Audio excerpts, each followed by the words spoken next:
Dia bilang, saya mengharamkan rokok, ini tugas organisasi.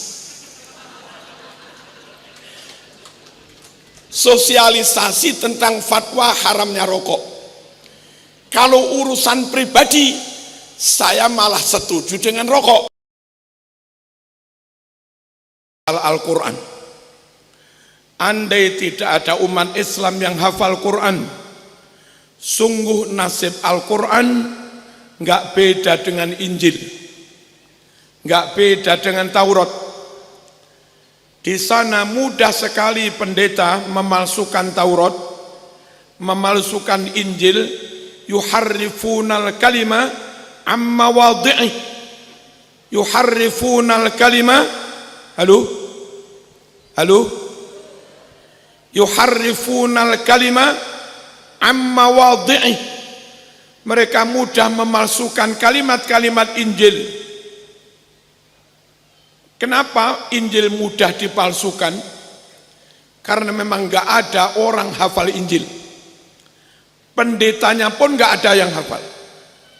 Sehingga kalau ada cetakan Injil, dikurangi satu kalimat, dirubah satu kalimat, tambah satu kalimat, yang nggak ada yang tahu, nggak ada yang hafal. Alhamdulillah, sejak zaman Rasulullah SAW ada sekitar 600 sahabat yang hafal Quran. Cuma mereka dulu banyak terbunuh dalam perang Yamamah. Lalu Umar bin Khattab khawatir para penghafal banyak yang mati. Terus Umar mengusulkan ada tadwinul Quran, supaya Quran segera dibukukan, dibendel menjadi satu mushaf untuk berjaga-jaga. Siapa tahu yang hafal banyak yang meninggal.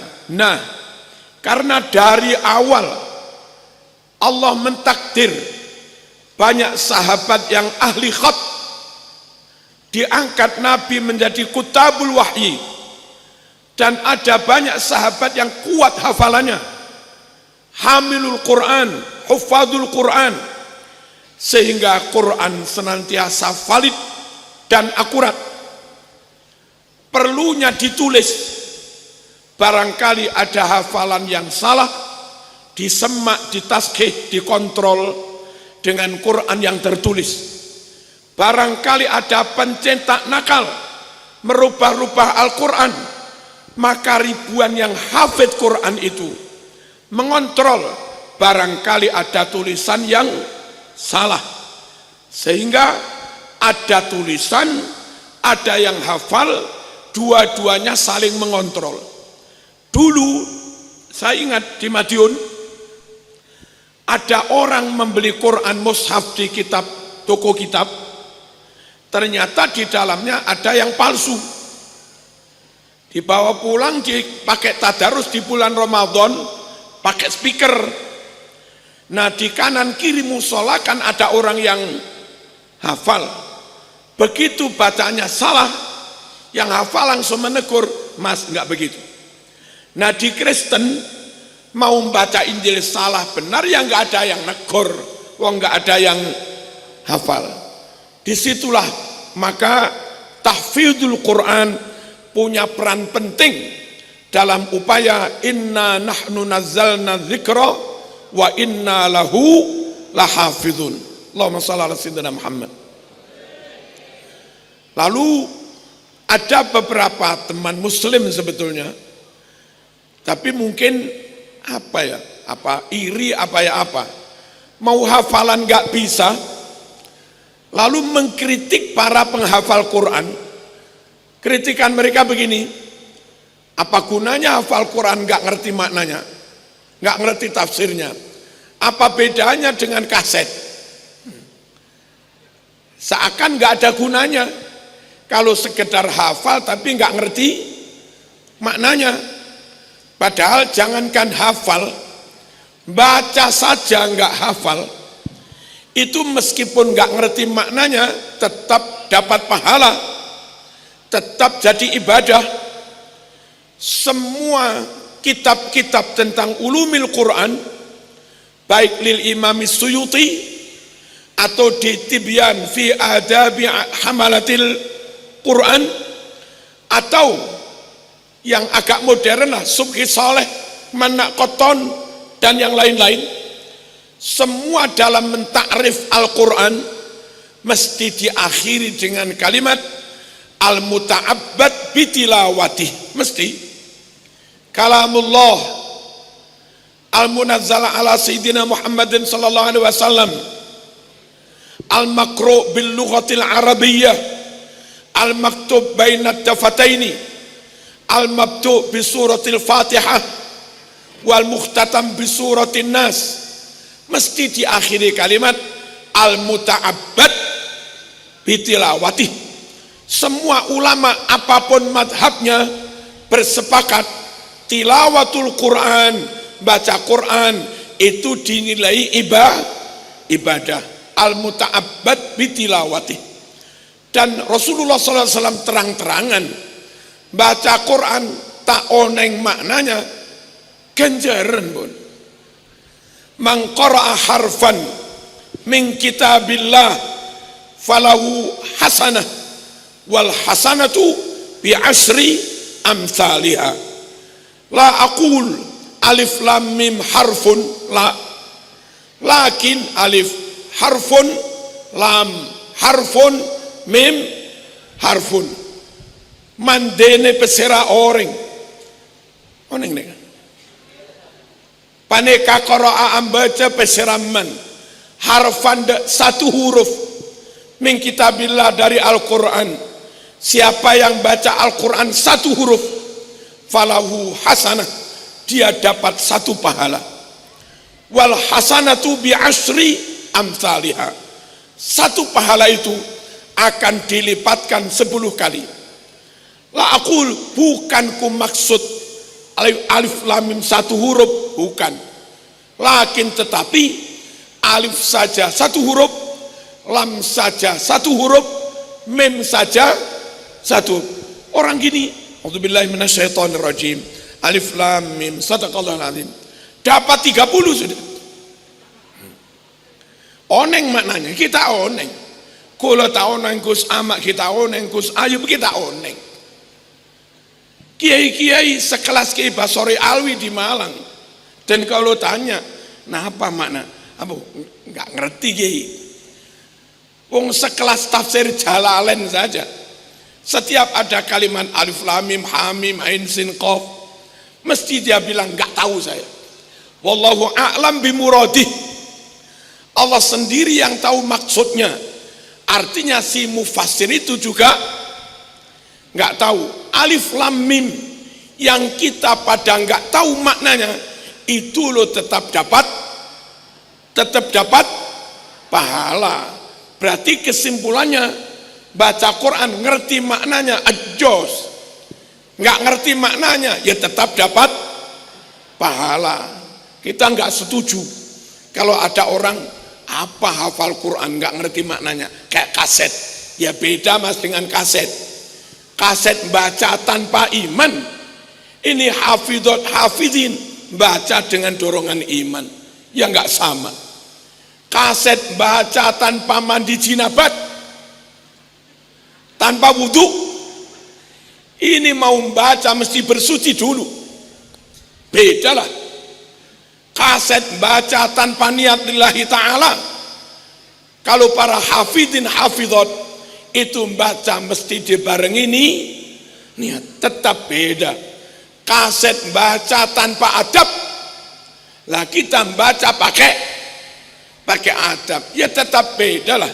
Jangan samakan dua hal yang beda. Yang beda jangan disamakan, yang sama jangan dibeda-bedakan. Al-qiyas ma'al farik batil. Mengkiaskan, mensama-samakan dua hal yang beda, itu kias yang salah. Agak menggok sedikit. Saat awal-awal muncul fatwa rokok haram, itu dari NU apa dari apa itu? Tempo hari rokok haram itu loh. Dari Madura ya.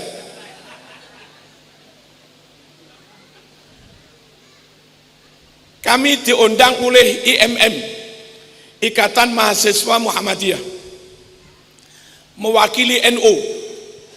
Lalu ada Dr. Rizal dari Majelis Tarjih mewakili Sahibul Fatwa bihurmati tadkhin. Lalu diskusi. Terus saya bilang, semua dalil yang yudda'a, diklaim annaha hujjah au adillah ala hurmati tadkhin, semuanya tidak kuat. Kalau dalil nas nggak ada, paling-paling kias. Kalau haramnya tadkhin ngerokok dikiaskan dengan khamr, ya jelas ilatnya beda. Ilatud doror pada khamr itu asyaddu daripada apa yang diduga ilat doror pada tadkhin. Nah, jangankan kias aulawi, kias musawi saja enggak, kias adna saja enggak karuan itu, enggak bisa dikiaskan dengan khamr. Lalu kalau alasannya ada zat ini membahayakan, saya bilang dalam kerating deng juga ada zat-zat itu.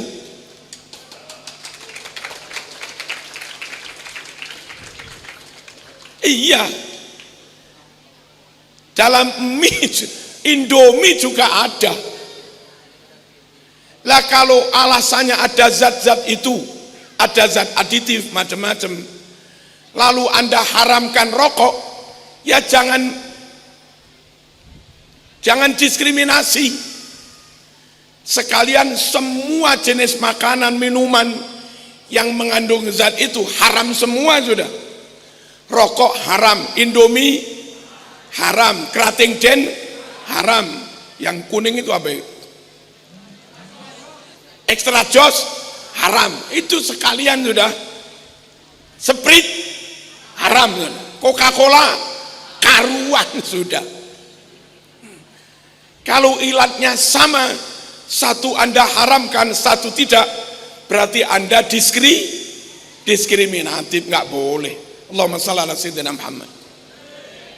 Wong kaset kok disamakan dengan penghafal Quran, itu diskriminasi, Mas.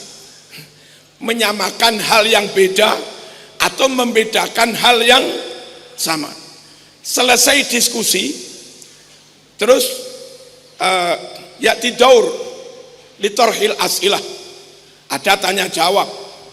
Saya ditohok dengan pertanyaan yang mungkin sulit saya jawab. Marzuki, saya nanya, jangan-jangan saya tidak mengharamkan rokok karena Anda sendiri suka rokok, sehingga Anda nggak mengharamkan subjektif. Rokok nggak haram karena memang suka rokok. Saya jawab, saya nggak ngerokok. Tanya santri ini. Lalu ganti pertanyaan ke arah Dr. Rizal. Dokter, jangan-jangan ente mengharamkan rokok karena memang nggak suka rokok. Dia bilang, saya mengharamkan rokok, ini tugas organisasi. Sosialisasi tentang fatwa haramnya rokok. Kalau urusan pribadi, saya malah setuju dengan rokok. Lalu dia ngambil rokok dari sakunya. Ini rokok saya sama koreknya. Kacau nah pun. Allahumma shalli ala sayyidina Muhammad. Hafalan Quran penting. Setidaknya berperan, ikut andil dalam hal inna nahnu nazzalna dzikra wa inna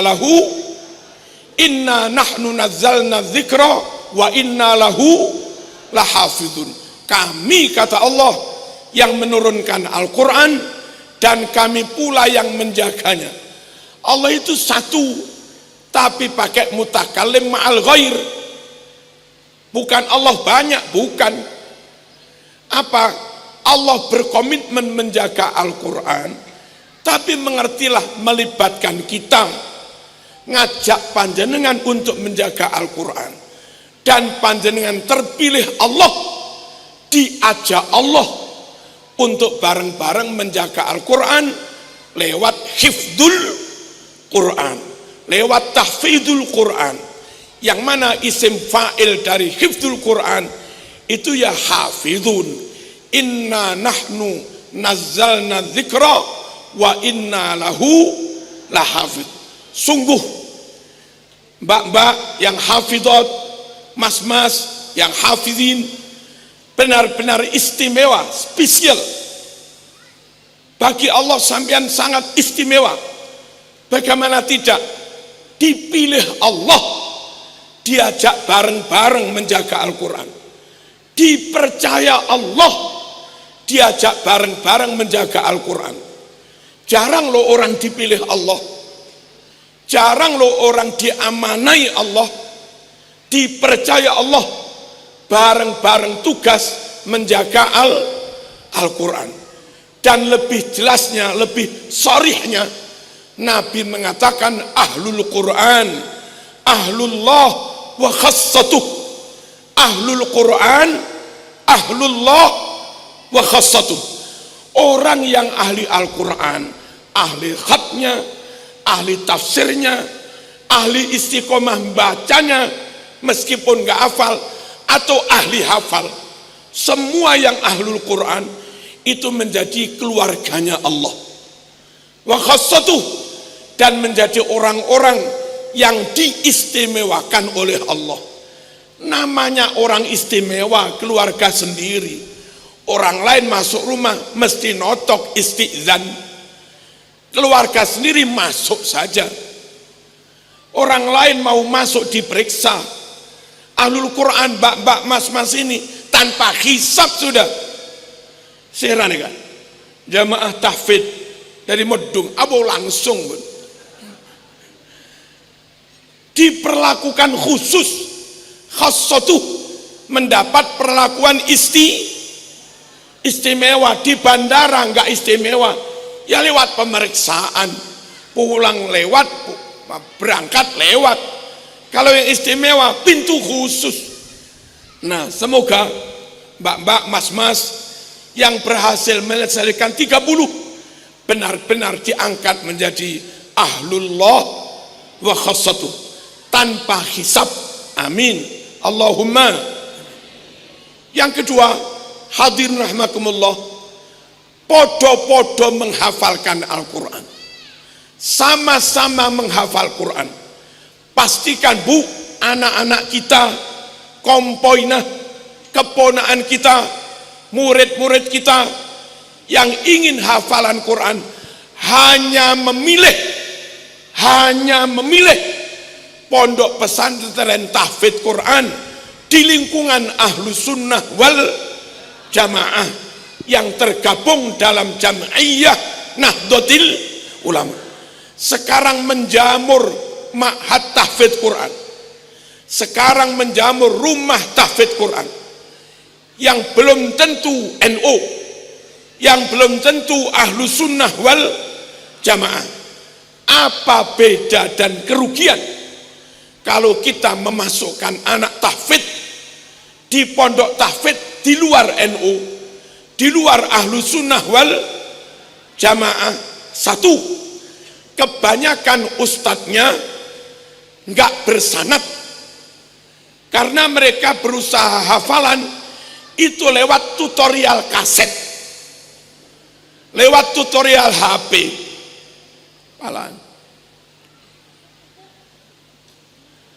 Kelemahan belajar enggak musyafahah, kelemahan belajaran enggak talqin mubasyarah dari mukri, dari guru. Maaf kalau itu kaset tanpa gambar. Domah itu mencucu seberapa mencucunya? Ismam mencucu seberapa mencucunya ismam? Latak maun itu kaset nggak bisa. Kalaupun pakai video ada gambar mencucunya, lalu kita niru sudah pas apa benar? Sudah pas apa belum?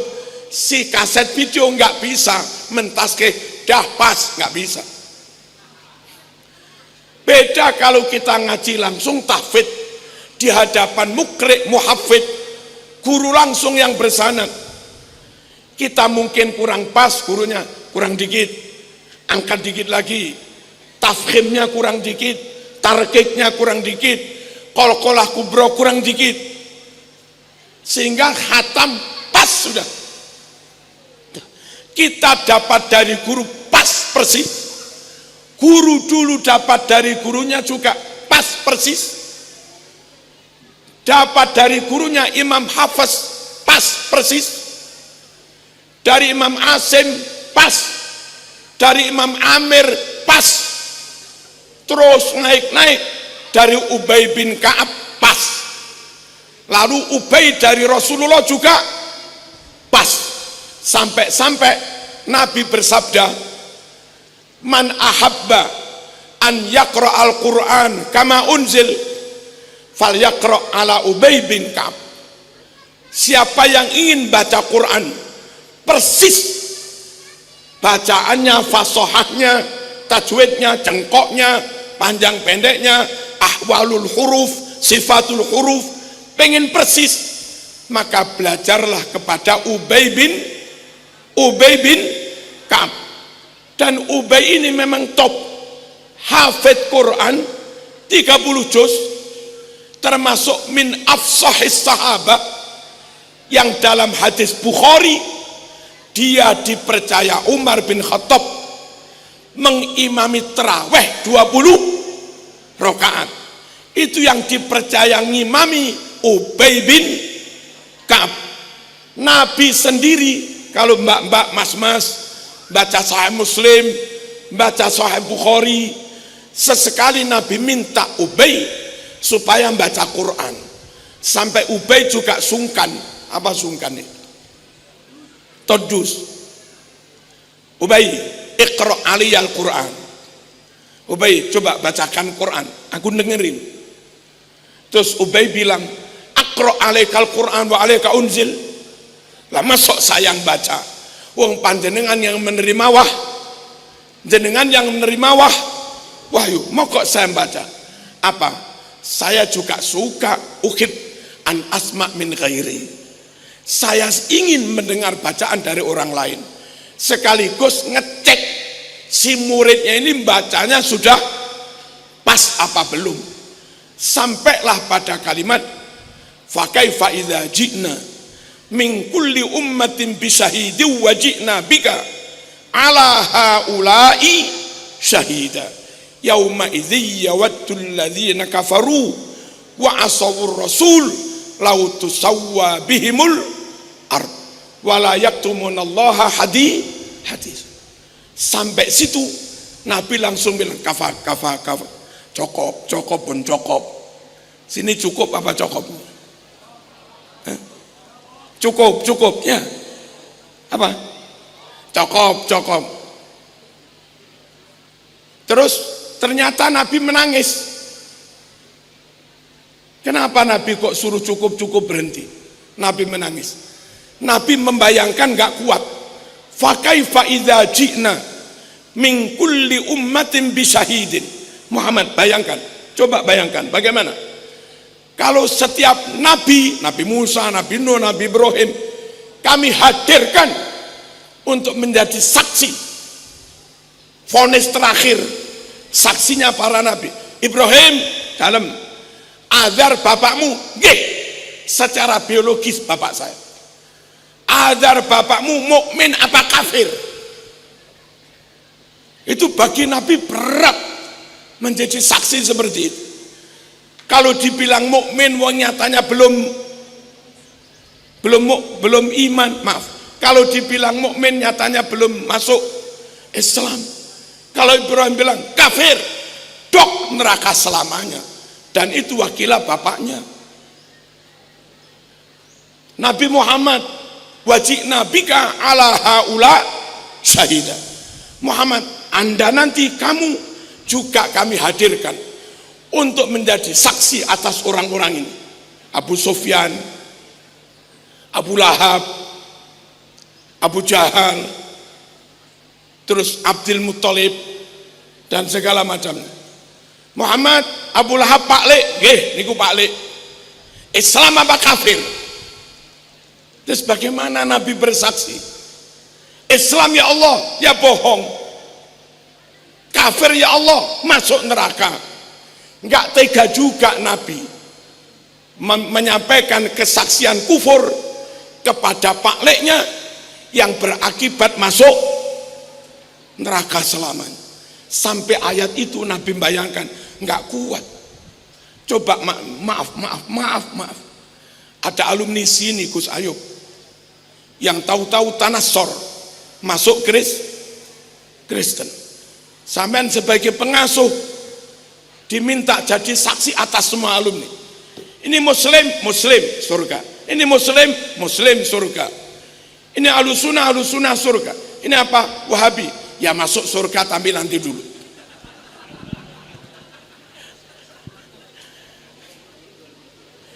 Ini apa? Ini murid dan mungkin dulu pernah jadi khodam sampean, dekat dengan sampean. Ternyata masuk Kristen. Gimana kita bilang di hadapan? Kafir ya Allah. Itu dulu orang dekat dengan sampean. Iman ya Allah, ya bohong. Lah Nabi nggak kuat disuruh menjadi saksi atas hal-hal yang demikian. Itu yang membuat Nabi sampai menangis. Bacaannya Ubay bin Ka'ab. Perlunya ngaji di pondok NU, Mbak. Kiai-kiai NU Indonesia yang sebagian sanad ke Mbah Yai Arwani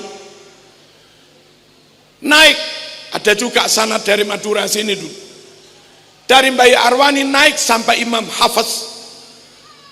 Imam Hafiz naik sampai Ubay bin Ka'ab, sampai Rasulullah sallallahu alaihi wasallam.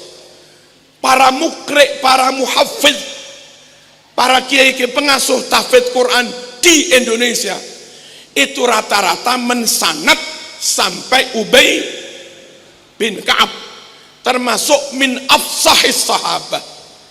Makanya rata-rata qori Indonesia kalau MTQ internasional yang menangan emang dapat bacaan dari gurunya sampai Ubay. Lah Ubay itu sahabat yang paling fasih. Allahumma shalli ala sayyidina Muhammad. Pastikan anak kita kalau ingin hafalan mondok di pondok tahfidz milik NU. Bersanad sampai Ubay bin Ka'ab, Ubay dari Rasulullah. Sampai hifdunya, tahfidnya itu yang juara juga para hafid Indonesia.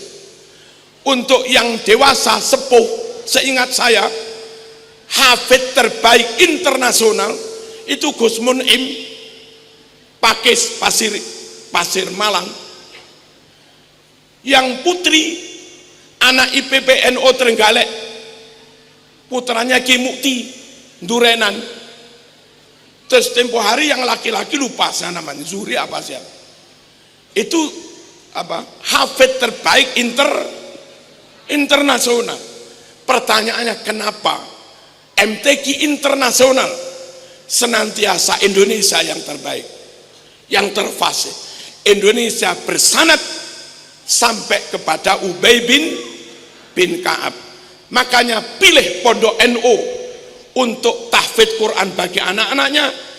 Kiai-kiainya bacaannya bersanad sampai Rasulullah sallallahu alaihi wasallam. Deal. Yang kedua, di NU itu kiai-kiainya maaf bukan hanya hafidz Quran, tapi juga bisa baca kitab kuning, juga bisa nahwu sorof, juga ngerti balaghah. Seberapa perlukah ilmu-ilmu alat nahwu sorof, balaghah, mantik, ulumul Quran, asbabun nuzul? Itu amat sangat penting.